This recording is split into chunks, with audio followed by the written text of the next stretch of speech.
स्वागत छ मेरो किचनमा। आज मैले साबुदानाको पुवाको रेसिपी लिएर आएको छु। यो नुनिलो स्वादको हुन्छ। यसमा लसुन प्याज नहालिकन बनाउँदै छु। यो यसो गर्नाले व्रतमा खान पनि मिल्छ।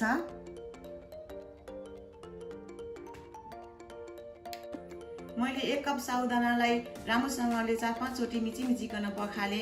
त्यसपछि मैले यसमा हाफ कप पानी राखेर 2-3 घण्टाको लागि भिजाएँ। यो 2-3 घण्टा भएपछि यसरी फुलिएर आएको छ। यो चाहिँ 3 घण्टा भएको छ। सबभन्दा पहिला म 2.5 टेबल स्पुन बदामलाई भुटेर पिस्दैछु।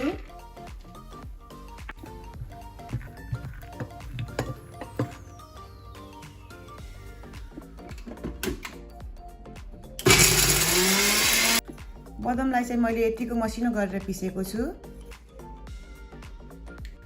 अब पकाउन सुरु गरौँ। मैले यसमा 2 टेबल स्पुन घिउ राखेँ। अब घिउ तातेपछि मैले यसमा जिरा हाफ टी स्पुन र 2टा तेजपात फुराउँदैछु।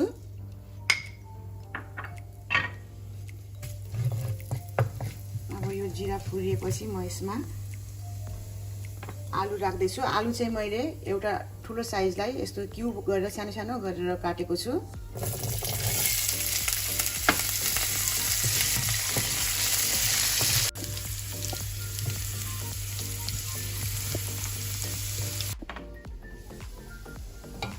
मैले आलुलाई चाहिँ छोपेर चलाउँदै गर्दै पकाएँ। अब यतिको भुटिएपछि आलुमा मैले 1 टेबल स्पुन मसिनो गरेर अदुवा काटेको थिएँ, त्यसलाई राख्दैछु। त्यसपछि मैले 2टा हरियो खुर्सानी राख्दैछु। खुर्सानी चाहिँ आफूलाई कति खान मन लाग्छ त्यही अनुसारको पिरो बनाउँदाखेरि हुन्छ। रातो यो हरियो खुर्सानी हो, तर रातो पनि भएको छ एउटा चाहिँ, मैले त्यसरी मिलाएर राखेको छु। अब यसमा मैले काजु राख्दैछु। मैले 12-13 काजुलाई यसरी दुईटा फलमेटा गरेर काटेर राख्दैछु। अब यसमा थोरै मैले बेसार राख्दैछु, एकदमै थोरै, यति 1 पिन्च जति बेसार राखेँ। यसरी राम्रोसँगले चलाइदिने एकछिन। अब नुन राख्दैछु। मैले 1 टीस्पुन नुन राख्दैछु। नुन पनि स्वाद अनुसार राख्ने। अब यसलाई एकैछिन फेरि छुट्दै भुट्दै गर्छु मैले। यसले राम्रोसँगले भुटिएर आयो। आलु पनि राम्रोसँगले पाकेको छ। अब यतिको पाकेपछि मैले यसमा 1 टेबल स्पुन किसमिसलाई राख्दैछु। एकचोटि चलाइदिन्छु।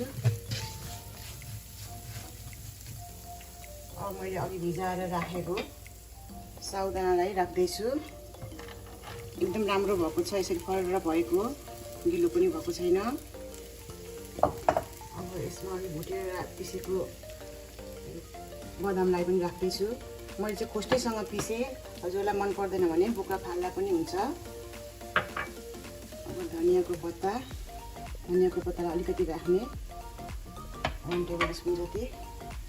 अब यसलाई राम्रोसँगले चलाएर 4-5 मिनट लो हिटमा यसरी एकछिन छोपिकन पकाउने। यसलाई एकछिन राम्रोसँगले चलाइदिनुपर्छ।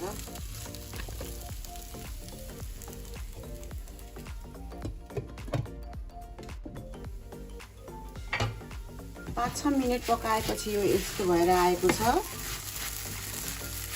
यसको हल्का कलर चेन्ज हुँदैछ। अब यसलाई एकैछिन फेरि म भुट्दैछु, फेरि छोपेर। एकदम राम्रो फरर परेको, गिलो पनि भएको छैन। हर बास्ना आइरहेको छ अदुवा, घिउ, खुर्सानीको।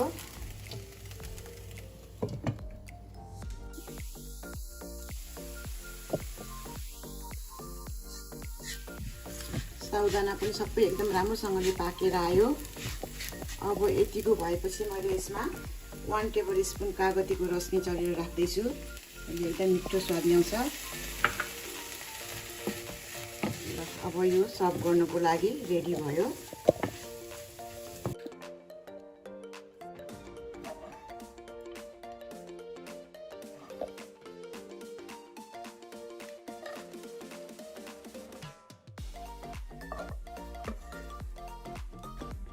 यति छिटो र सजिलैसँग बन्यो साबुदानाको पुवा।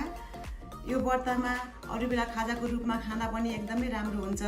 झन् लसुन प्याज नहालेको भएर शुद्ध शाकाहारीको लागि त एकदमै राम्रो हुन्छ र हजुरहरूले पनि यसलाई ट्राई गर्नुहोला र मेरो च्यानललाई सब्सक्राइब गर्नुभएको छैन भने प्लिज गरिदिनुहोला।